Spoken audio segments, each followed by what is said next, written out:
Okay, so back to overview. So turn over the 3 resurface cards. That was any, was Turn over the top 3 resurface cards and place them face up on each spot A, B, or C. The cards should be rotated so that the boat outline matches the orientation of the Orca on the boat. Yep, that's fine.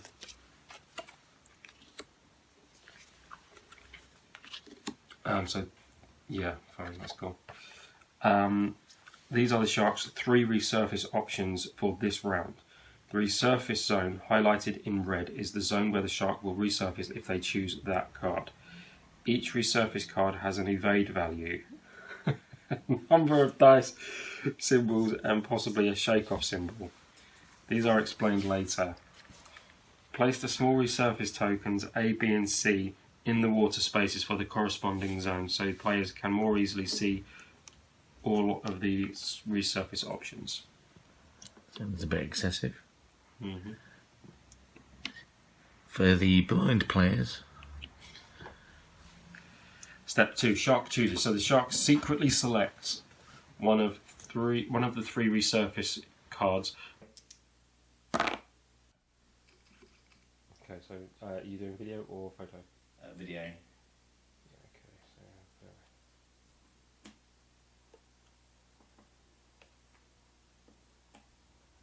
and we're going to use that,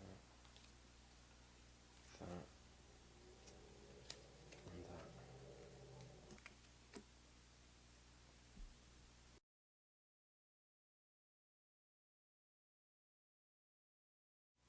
So, we finished playing the game. We've been playing for a couple of hours now, and I really enjoyed it. I thought it was really well thought out.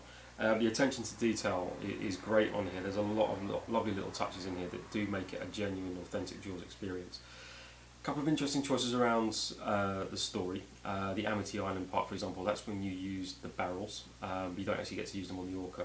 Interesting choice, but we get from a game point of view why they made it do that, work that way. What did you think then? Oh, I think it's great that you have got to kind of work together as a team. So all the 3 main characters kind of got to work together to kind of kill the Shark. And I think it's great that you get to play the Shark as well. That one of the players gets to play the Shark.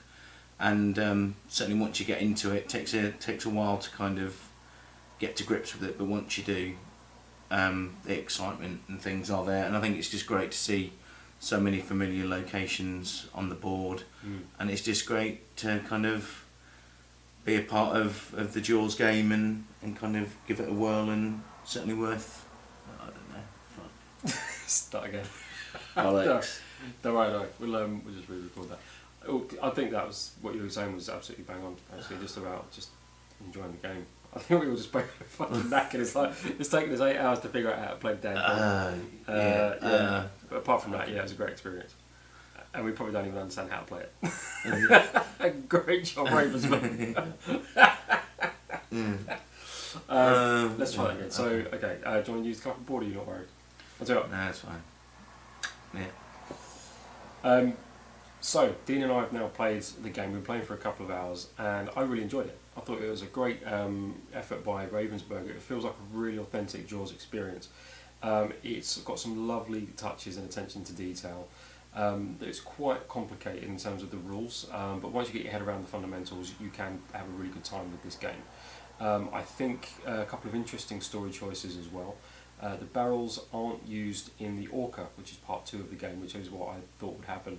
You actually use the barrels in part 1, which is set on Amity Island. So, interesting choices there, but we can see why they did it to make the game work. What did you think, Dean?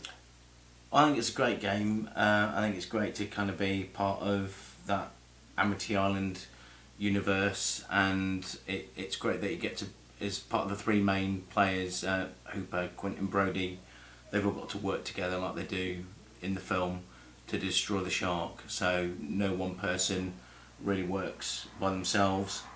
I think it's a great opportunity where someone gets to play at being the Shark as well. So you've got all sorts of stealth tactics to kind of pick off bathers. I think I picked off like nine in one go. So yeah, he kicked my butt. He kicked my butt. It's as simple as that.